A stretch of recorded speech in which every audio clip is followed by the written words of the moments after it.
akan dapat ini pasti senang sekali. Jadi disampaikan, karena kalau berita baik harusnya menjadi berita yang baik. Salah satu yang sedang kita hitung secara serius detail adalah kenaikan gaji ASN, TNI, Polri, dan pensiunan. Jadi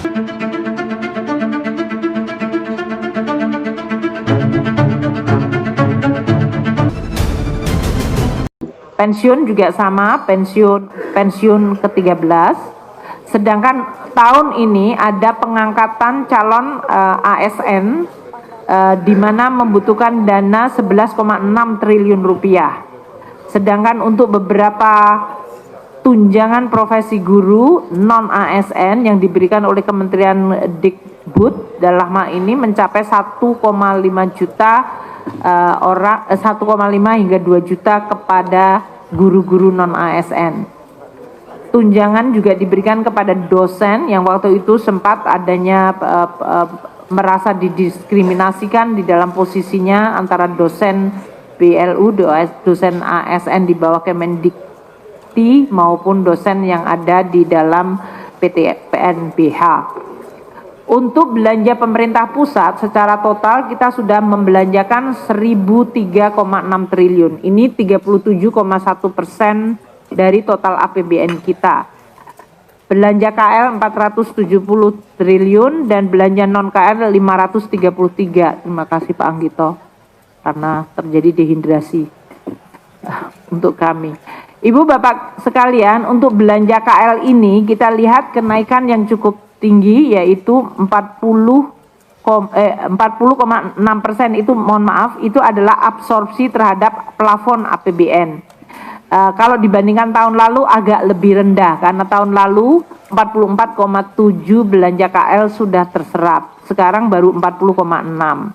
Meskipun kalau kita lihat Q1 dalam hal ini terjadi kenaikan belanja dari Q1 ke Q2. Kalau kita lihat kuartal 1 baru 196 triliun yang dibelanjakan, tahun lalu Q1 itu 222 triliun. Jadi memang lebih rendah, makanya tadi pertumbuhan konsumsi pemerintah negatif. Sedangkan Q2 sudah catching up. Kita lihat pertumbuhan belanja KL 274,4 triliun di kuartal kedua dibandingkan tahun lalu yang 265,1 triliun, itu sudah ada kenaikan. Jadi dari Q1 ke Q2 kenaikan belanjanya hampir 40%, dibandingkan tahun lalu Q2-nya sudah lebih baik. Ini menggambarkan bahwa KL sudah mulai bisa membelanjakan sesuai dengan anggaran sesudah mengalami Impres 1 seperti yang tadi kami sampaikan dari sisi efisiensi dan realokasi. Untuk belanja non KL masih relatif stabil, kita lihat 315 triliun, tahun lalu 305 untuk Q2-nya, Q1 217, tahun lalu 205. Jadi sama seperti polanya, Q1 ke Q2 terjadi kenaikan belanja 45%. Ini terutama dari mulai pembayaran THR, pensiunan, pembayaran subsidi, dan pembayaran pensiunan ke-13, serta tunggakan kompensasi dari Pertamina PLN yang kita bayarkan tahun lalu Q4, yang memang sesuai dengan mekanisme harus diaudit dahulu. Realisasi belanja 400 transfer ke daerah adalah 402,5 triliun. Kalau kita lihat dari sisi level masih lebih tinggi dibandingkan tahun lalu yang 400 triliun. Dari persentase juga relatif sama walaupun agak lebih rendah, yaitu 43,8. Kita lihat yang cukup tinggi adalah DBH lebih tinggi dari tahun lalu 60 triliun dibandingkan 55, dan DAU juga lebih tinggi 227 dibandingkan 224. Perbaikan ini karena beberapa daerah memang mengikuti syarat salur secara tepat waktu sehingga kita bisa memberikan salur kepada TKDD yang cukup tepat waktu. Mungkin saya tidak bacakan halaman 34 untuk Bapak dan Ibu sekalian, pimpinan dan anggota Banggar, mengenai siapa yang menikmati transfer ke daerah ini untuk dalam berbagai bentuk, dari mulai sekolah, tunjangan guru, kemudian bantuan untuk puskesmas, kemudian dana pelayanan dan perlindungan anak, dana ketahanan pangan. Jadi ini hanya untuk menggambarkan bahwa APBN kita itu sangat diandalkan dan sangat mempengaruhi dan sangat dinikmati manfaatnya langsung oleh masyarakat. Karena sering masyarakat mungkin menanyakan apa peranan dari APBN dan negara. Untuk sisi pendapatan negara, kami masuk mulai sekarang sisi pendapatan. Pendapatan negara pada kuartal kedua, kita lihat di sini. Pendapatan negara semester 1 mencapai 1.451,6 triliun secara bruto. Tapi secara neto adalah 1.201,8. Perbedaannya adalah karena ada restitusi. Kita lihat dari sisi semester 1 terhadap total target adalah masih di 48,3%. Dibandingkan dengan 3 tahun terakhir memang lebih rendah. Ini karena adanya beberapa tadi yang seperti lihat beberapa kegiatan ekonomi yang melemah.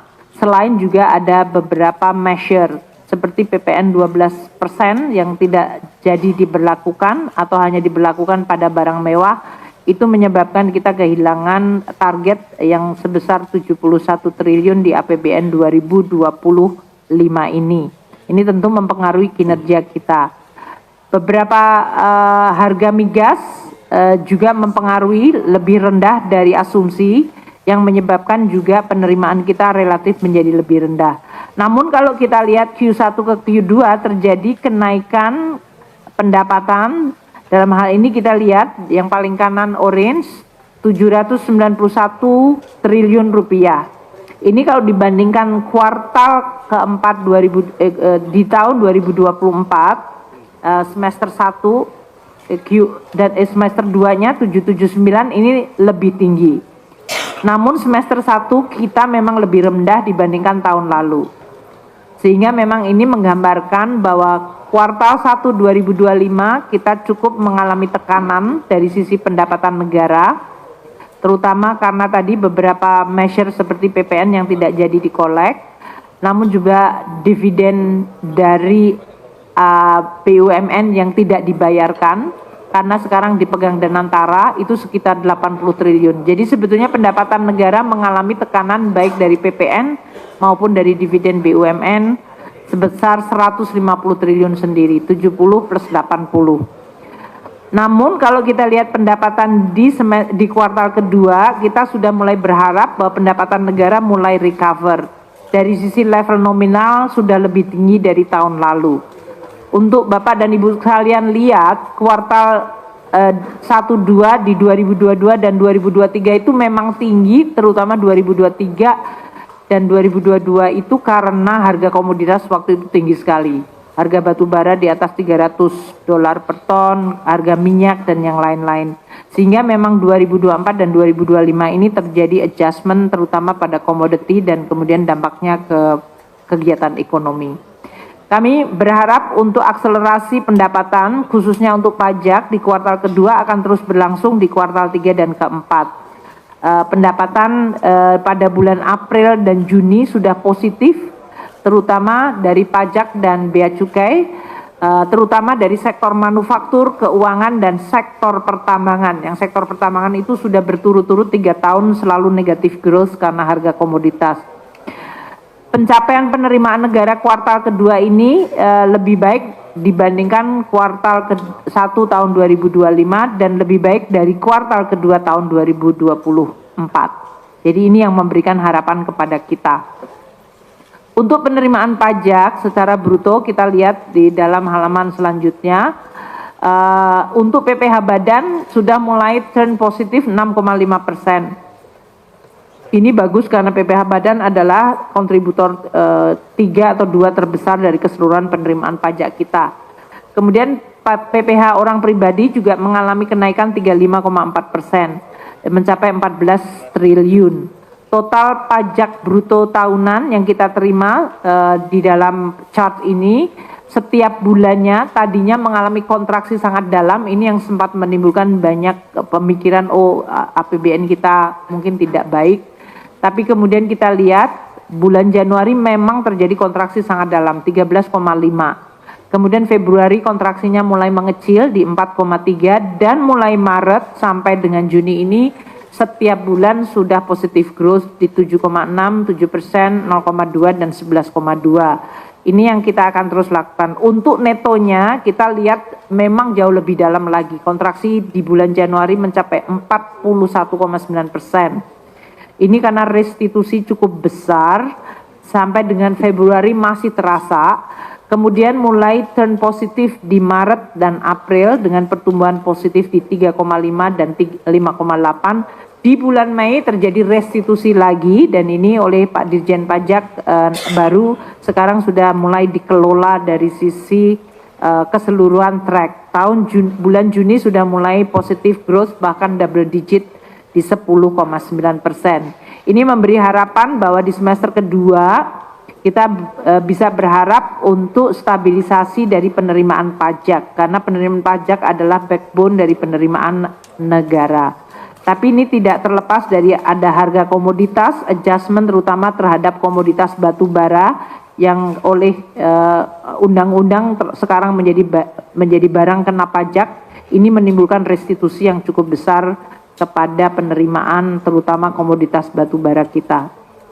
Kalau kita breakdown, mungkin nanti di panja bisa dilihat, saya mungkin tidak akan terlalu detail, tapi kira-kira untuk memberikan keyakinan bahwa kami meneliti secara detail apakah terjadi anomali dari pola penerimaan, sehingga kita bisa meyakinkan bahwa APBN kita dari sisi penerimaan masih bisa kita jaga dan bisa mendukung terutama program-program pemerintah yang cukup banyak dan meningkat.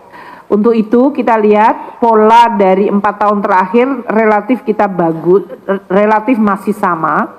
Artinya dari Januari hingga Juni kalau kita lihat level maupun polanya masih relatif bisa comparable. Bahkan mungkin lebih baik dibandingkan 2023 waktu terjadi boom komoditas. Untuk penerimaan bea cukai ini juga kalau kita lihat penerimaan bulanannya masih ups and down, tapi positifnya naik turunnya itu cukup volatile karena Januari bisa tumbuhnya double digit 14,7, kemudian Februari turun di minus 7,8, kemudian tumbuh lagi di 41,6, minus lagi 16 dan tumbuh lagi 71. Untuk bea masuk masih mengalami penurunan 2,7% mencapai 23,6. Bea keluar tumbuh tinggi 80,4. Ini terutama kami menerapkan bea keluar baik karena CPO harganya mulai membaik dan konsentrat tembaga terutama untuk Freeport dan Aman yang diperbolehkan untuk mengekspor pada saat mereka smelternya mengalami kebakaran. Untuk cukai kita mendapatkan 108,8 triliun, ini tumbuh 6,9%. Untuk diingat oleh Bapak dan Ibu sekalian DPR bahwa tahun ini kita tidak menaikkan cukai rokok, kita mengubahnya dalam harga jualnya saja dan pertumbuhan kenaikannya 6,9. Pak Dirjen Bea dan Cukai yang baru yang mungkin saya perkenalkan tadi Dirjen Bea Cukai, Pak Jaka, Dirjen Pajak yang baru Pak Bimo dan Wakil Menteri Keuangan bidang penerimaan Pak Anggito. Nggak perlu saya kenalkan, tapi beliau baru mengatakan baru sekarang ini kesini lagi sesudah 10 tahun Pak Said. Jadi perlu saya kenalkan kembali. Kembalinya si anak yang hilang kira-kira. Sama dengan penerimaan pajak, kami melakukan analisa cukup teliti untuk pola penerimaan 4 tahun terakhir dan kita lihat memang kalau kita lihat di sini tahun 2025 relatif merata Januari hingga Juni untuk bea dan cukai. Dibandingkan 2 tahun terakhir yang cukup volatile tiap bulannya, ini juga ada berbagai measure seperti dinamika global seperti kita semua ketahui, namun juga dampak dari kenaikan cukai terutama golongan 1 yang cukup tinggi dibandingkan golongan 2 dan terutama golongan 3. Kita melihat fenomena dan ini PR untuk Pak Dirjen Bea dan Cukai bahwa banyak rokok sekarang turun menjadi golongan 3 yang cukainya paling rendah dan juga munculnya rokok ilegal karena dianggap cukainya cukup tinggi. Ini merupakan hal yang perlu untuk diwaspadai dari bea dan cukai. Fenomena rokok ilegal dan down trading ke bawah. Selain tentu saja karena situasi global terutama untuk bea keluar dan bea masuk tadi. Untuk PNBP, mungkin untuk Bapak dan Ibu sekalian, Badan Anggaran yang kami hormati, PNBP kita kehilangan 80 triliun karena dividen tidak diserahkan lagi ke APBN tapi dipegang oleh Danantara. Jadi untuk nanti targetnya perlu untuk adanya adjustment dengan adanya keputusan tersebut. Kita tidak lagi mengandalkan yang 80 triliun dari dividen BUMN. Nah, target untuk tahun ini 222,9 triliun sudah dikoleksi sampai dengan bulan Juni. Ini artinya 43,4% dari total tahun ini. Total tahun ini masih merupakan total dengan tadi dividen yang 80 triliun di dalamnya. Untuk penerimaan negara kita lihat agak terjadi perubahan di 2025 ya, karena tidak ada pembayaran dividen itu, karena biasanya dividen dibayarkan di bulan Maret. Kita lihat di 3 tahun terakhir selalu bulan Maret ada kenaikan sekitar atau setoran dividen sekitar 70 triliun, kita tidak mendapatkan di bulan Maret tahun ini. Jadi sekarang untuk PNBP kami bekerja keras untuk bisa merecover paling tidak 80 triliun yang tidak jadi kita terima. Jadi tadi dari pajak Pak Bimo kehilangan 71, untuk PNBP 80 triliun itu yang harus kita recover. Dan di tengah dinamika global ini tadi dengan kinerja belanja dan pendapatan yang kami sampaikan, maka defisit anggaran tahun ini yang tentu dibiayai oleh surat utang pemerintah sebetulnya masih memiliki kinerja yang luar biasa baik. Kita lihat investor kita masih cukup kuat dan percaya terhadap APBN. Bid to cover ratio di Indonesia masih sangat tinggi. Ini padahal dalam situasi pasar global yang sangat volatile. Lelang terakhir bid to cover ratio tahun 2025 adalah mencapai 2,58 kali lipat untuk SUN dan untuk surat berharga syariah 2,59. Investor asing masih menunjukkan minat yang cukup tinggi maupun investor lokal kita yang juga tetap loyal untuk membeli surat berharga negara. Rata-rata incoming dari investor asing untuk pembelian surat utang negara kita 21,2%, sedangkan untuk surat berharga syariah 17,58%. Yang kita berikan atau yang kita kabulkan untuk membeli SBN kita hanya 19,35% untuk SUN dan 17,7% untuk SBSN. Dengan minat yang cukup tinggi dan stabil dari investor, maka kita lihat yield SUN SBN kita 10 tahun justru mengalami penurunan di 6,62. Sesudah sempat melonjak akibat announcement tarif dari Presiden Trump, sekarang sudah turun lagi di 6,62. Spread kita juga termasuk yang terendah, mungkin kita lebih comparable-nya adalah dengan India dan Filipina. Itu adalah 3 negara yang dianggap tinggi. Jangan dibandingkan dengan Brazil, kalau Brazil itu bayarnya hampir 10% lebih mahal dari surat utang Amerika. Meksiko 500 lebih mahal dari surat utang Amerika. Kalau kita hanya sekitar 200 basis point. Pembiayaan akan kita jaga terus, itu berarti juga berhubungan dengan APBN secara keseluruhan. Kalau market mengetahui bahwa kita mengelola APBN secara kredibel, hati-hati, maka mereka juga punya confidence yang tinggi terhadap surat berharga negara. Defisit kita masih kita jaga untuk tahun 2025 ini. Semester 1 mencapai 204,2, agak lebih lebar dibandingkan tahun lalu karena tadi di semester Januari Februari penerimaan pajak kita tadi mengalami kontraksi yang cukup dalam.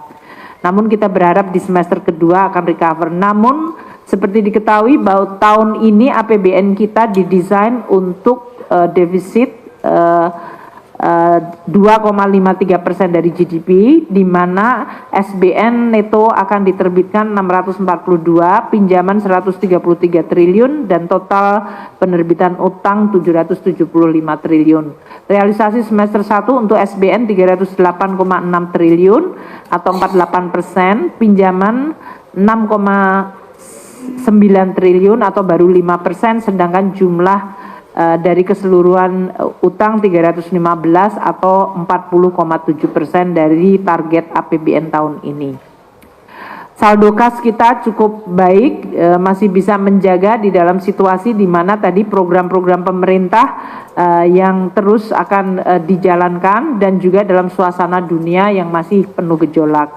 Untuk realisasi below the line atau investasi pemerintah semester 1 kita lihat terutama adalah satu, mendukung untuk ketahanan pangan. Kita telah menginjeksi 16,6 triliun rupiah di Bulog semester 1. Ini untuk pembelian beras gabah tadi, dan sekarang juga kita akan segera memberikan injeksi tambahan 5,5 triliun Bulog untuk pembelian jagung.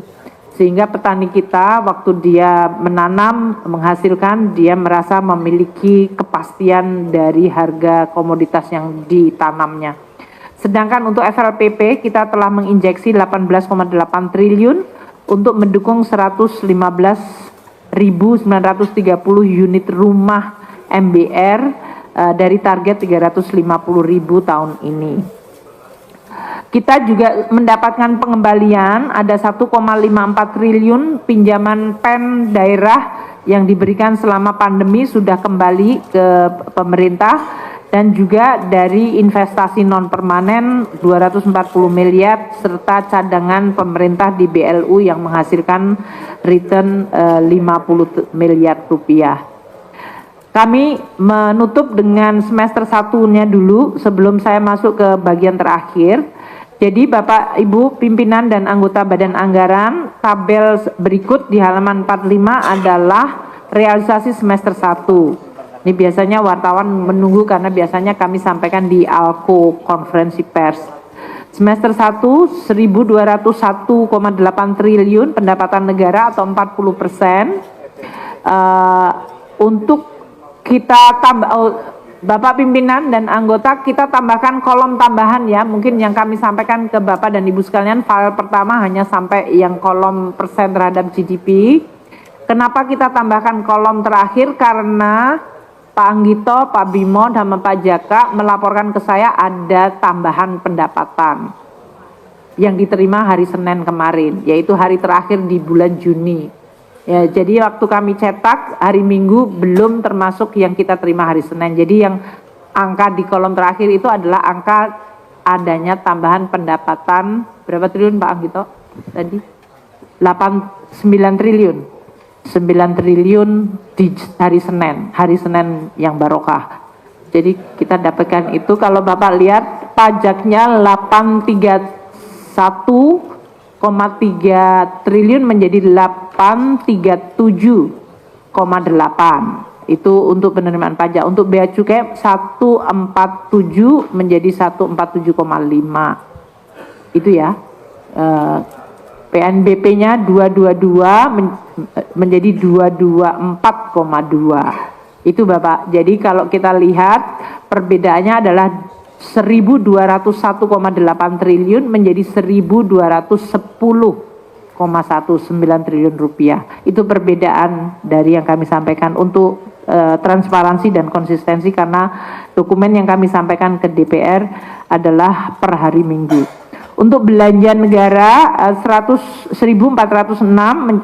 menjadi agak sedikit naik 1.407, dengan belanja pemerintah pusat 1.003,6 menjadi 1.006,5, dan transfer ke daerah 402,5 turun menjadi 400. Ini berarti ada koreksi. Belanja tumbuh 0,6%. Penerima pendapatan negara dalam hal ini kontraksinya lebih kecil, dan keseimbangan primer kita masih surplus 59,2 triliun rupiah. Defisit kita di 0,81% dari GDP atau 197, lebih kecil dari yang kami laporkan dicetak yaitu 204,2. Itu adalah posisi semester 1. Outlook-nya kira-kira seperti apa untuk semester 2 Bapak dan Ibu sekalian? Beberapa hal yang mungkin kami akan sampaikan. Pertama, kita tetap akan menjaga perekonomian dari sisi stabilitas makro bersama Pak Gubernur dengan kebijakan fiskal dan moneter untuk mendukung stabilitas tapi juga meredam perlemahan global dan meningkatkan pertumbuhan ekonomi. Dalam hal ini kami dengan Pak Gub terus berdiskusi apa yang bisa kita lakukan bersama.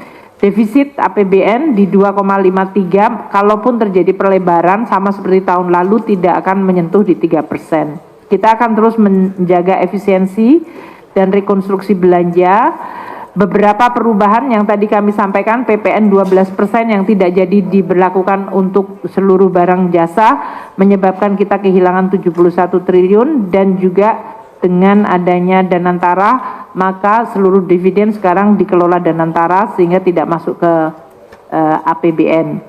Untuk beberapa program kami akan terus mendukung walaupun banyak yang masih dalam tahap persiapan, namun dilaporkan kepada Presiden banyak yang siap untuk mulai dilaksanakan di bulan Juli sampai dengan semester kedua ini.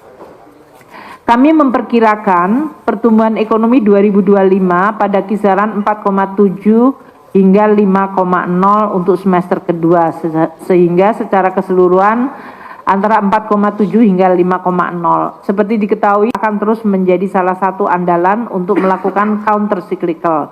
Program-program unggulan seperti MBG, FLPP perumahan, Koperasi Merah Putih, Sekolah Rakyat itu semuanya yang memiliki multiplier effect, semuanya akan mulai berjalan di semester kedua. Inflasi tetap terjaga rendah untuk menjaga daya beli. Dan tentu kita akan terus menciptakan momentum investasi dan ekspor. Investasi ini terutama untuk hilirisasi sangat penting maupun investasi dari swasta murni.